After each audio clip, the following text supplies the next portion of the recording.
YouTube, and happy Friday to everyone.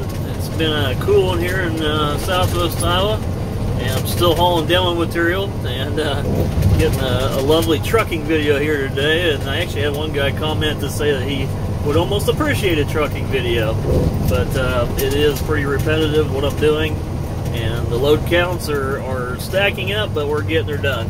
So what I was going to do is do something a little different today. I was just going to let you ride with me here, basically. Look out the windshield just like I'm doing. I was going to share some short stories and find out maybe where other people's thoughts are at. And in that, I mean that I brought up some controversial things here over some of the last videos, such as how schools are teaching our kids. And I've said things to that nature and got a pretty good response. Another one I did was insurance companies, on down the list. Today, I guess I'll start out with scenario one or story one, whatever you want to call it. I sold a piece of heavy equipment to a guy, and he basically has ghosted. He told me, he said he wants the thing. I said, okay, let me get an invoice for you. And I said, I'd like to have you sign a purchase order. So I had a purchase order / invoice, made it up, gave it to him, he signed it, and no problem. And then he tells me, he says, well, I got the bank approved. He said they're going to go ahead and get you your money here in a few days. Nothing. Called him. I said, hey, well, you know, what's going on? Where are we going with this deal? Oh, yeah, well, they're supposed to call you next week, you know, blah, blah, blah. This went on for over 3 weeks. And one day I just flat out said, okay, I gotta hear from your bank. I need to know the bank's name and address. I'll call them myself, find out what this loan process is going on, because you said, you know, we're supposed to get the money wired out. It's been 3 weeks. We need to get this thing wrapped up. And he goes, oh, I'll get a hold of him. I'll call you. You know, wouldn't give me the number. Kind of quickly hustled me off the phone. And then the next following week, I never heard from him as he claimed that I would.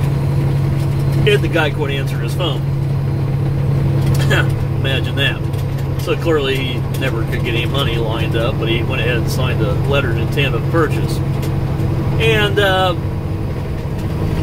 I emailed my lawyer, and my lawyer said, well, you know, hey, he can't do that. He's like, you know, he did sign a purchase order, and he's just like, let's just send the guy a demand letter. And so he sent him a demand letter.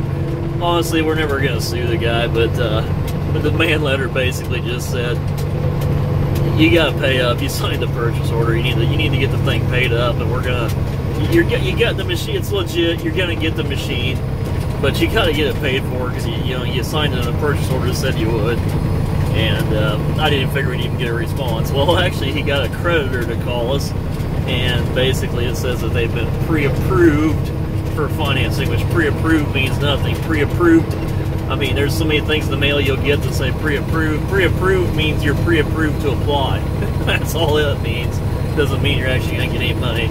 And I'm betting the guy can. So anyway, I Googled the guy. He's declared bankruptcy, everything else under the sun. I should have Googled him the first day he called, I guess. But anyway, I'll just move on to our buyer. But I just wanted to share this story because I feel it's a sad day in America that people are here living a dream to the point where they're committing to buy something that they have no intentions or possible way of paying for. You know, it'd be the equivalent of me going out and taking on 15,000 trucking contracts and telling them I have a fleet of 100 trucks, when the truth is I'm just sitting there at my computer. I don't even own one truck, and I've declared bankruptcy and have absolutely no way of even getting financing. Well, I'll tell you what, that's a good way to get your ass in the ringer when you sign for a contract, or you sign for something, or sign yourself up for something that there's no possible way in hell that you could ever honor. But that seems to be where America's headed anymore. So anyway, what do you guys think of scenarios like that, or situations like that? That I guess we'll call that story one for the day. And I'm sure other people have run into sketchy characters out there.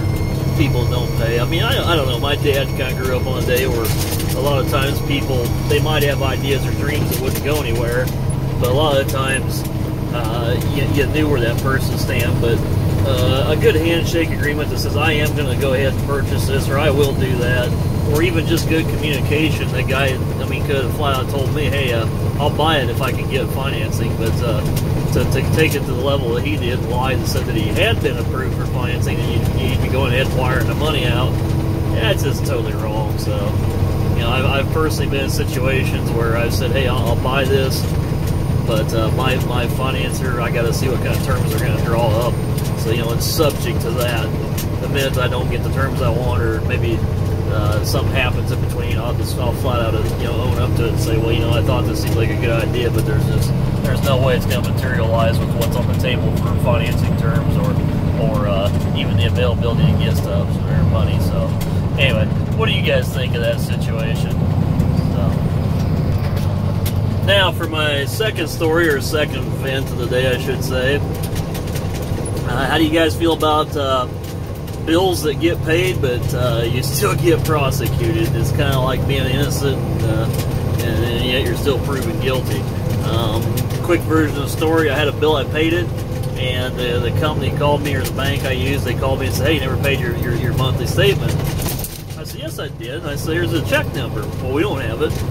And I said, well, you've gotten every single other one, and I usually don't have any problem with the mail service, considering it's pre-stamped envelopes that you guys send with it. So I don't see how it could have possibly got lost in the mail, but I guess we can give it the benefit of the doubt. And the guy goes on the phone to tell me, well, we've had some problems with our mail department before, but what I think we ought to do is just go ahead and have you cancel the check, and then you can just issue us a payment here today over the phone.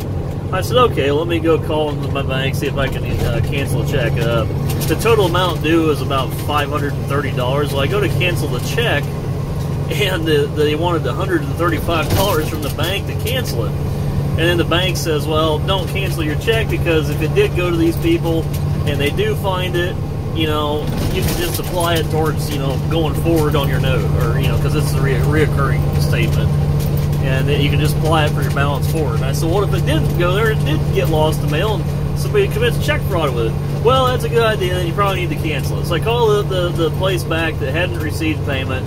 Hey, this is $135 to cancel that check. Why don't you guys look around your mailroom a little more and see if you can find it? Because I don't think paying about a third of what your bill is to cancel it, just to reissue another one and take more expense out of my pocket because of either bad USPS or possibly just bad people working at their mail department is somehow my problem. And it got me into a mindset of thinking, what happened to the days where you put your check in the mail and the people got it? And it seems like now you have to put your check in the mail, then call whoever was supposed to receive it and ask them if they've received it, and then find out if they're going to, what date they're going to cash it, if they cash it. Basically, you're doing the other person's job. Now, I mean, is that, I don't know. I mean, has anybody else had anything like this ever? Be interesting to hear, but very frustrating. It's probably happened 5 times, and we do a lot of business. There's a lot of stuff that goes in and out of the mail.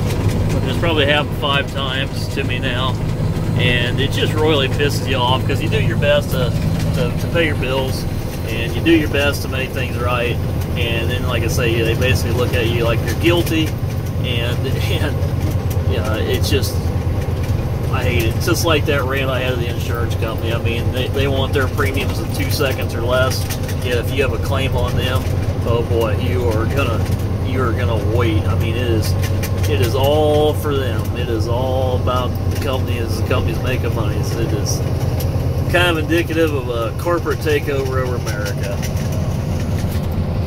And that'll lead me to my final rant for the day, or my final story, I should say. We're hauling in this demo material to the landfill, which is just crazy to me how all this works, because the towns get federal grant money to tear these old dilapidated houses down. Then the towns pass that money through to me, and I pass it right through to the landfill, which is owned by the county, which the towns in the county, they all share tax dollars, everything else. So it's just a pass-through program, one entity to the next.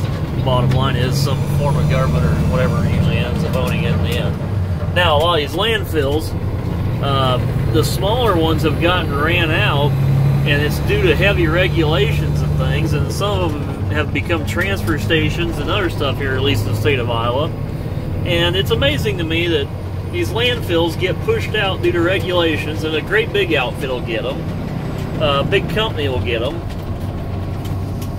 and these companies end up piping methane gas off of them. So not only are you paying to get your tonnage or whatever you're bringing in there, you know, you're paying for that, then you got to buy the damn energy back out of the landfill.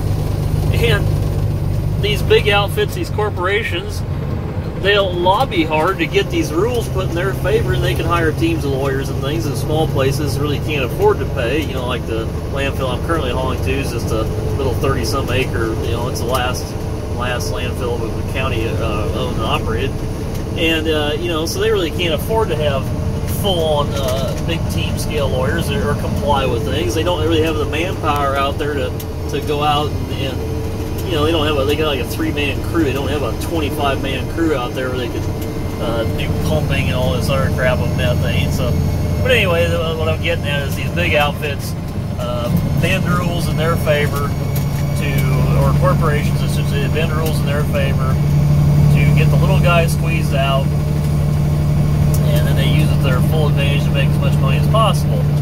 And, you know, as a farmer, we've seen Monsanto do that in the seed business, and many other companies do the exact same thing. And it seems like merger mania happened in the Bill Clinton area, and it's just got worse and worse since then. And all you're seeing now is basically corporate run everything, and I think half the motherfuckers own the government. They lobby hard, like Monsanto can lobby hard, and they don't even have laws out there. They just have their own set of rules or copyright infringements. Because their lobbying power, they're able to basically control Congress, and you know, that's kind of what we're seeing this here in the landfill. But I don't know, it's a broad scale problem, and it's a rant that I could go on for days about. So I'd like to hear from you on that one as well. So, you know, 3 things I've touched on here today about the common lunchbox carrying man. He is getting screwed, people. But anyway, please weigh in on all these, and it makes me feel a lot less lonely out there in the world when I see everybody else. You know, I don't like to have anybody else suffer, but sometimes it's nice to see other people suffer as well, because when people suffer a little bit, I've always said, one guy said to me, he goes, be happy and just enjoy life. I said, no, that's a stupid statement. Get a few other people who are suffering, get pissed off, and do something about it. So keep voting, everyone, and weigh in on this, and maybe someday I'll start small and run for at least like county supervisor or something, because I'll tell you, it's the only way you're really ever going to change the system out there is to be a part of it. And I do not like the modern day world. It is a dog-eat-dog, cutthroat, shitty world, and it's all service industries, and the corporations own it all. And the life that I saw my grandpa have and my dad have, you know, I'm not going to get to enjoy. And I fear for my son going forward, what he's going to have. So we'll all survive, but the land of opportunity, to say the least, is done and gone, at least in my opinion. So, well, anyway, everybody have a good weekend.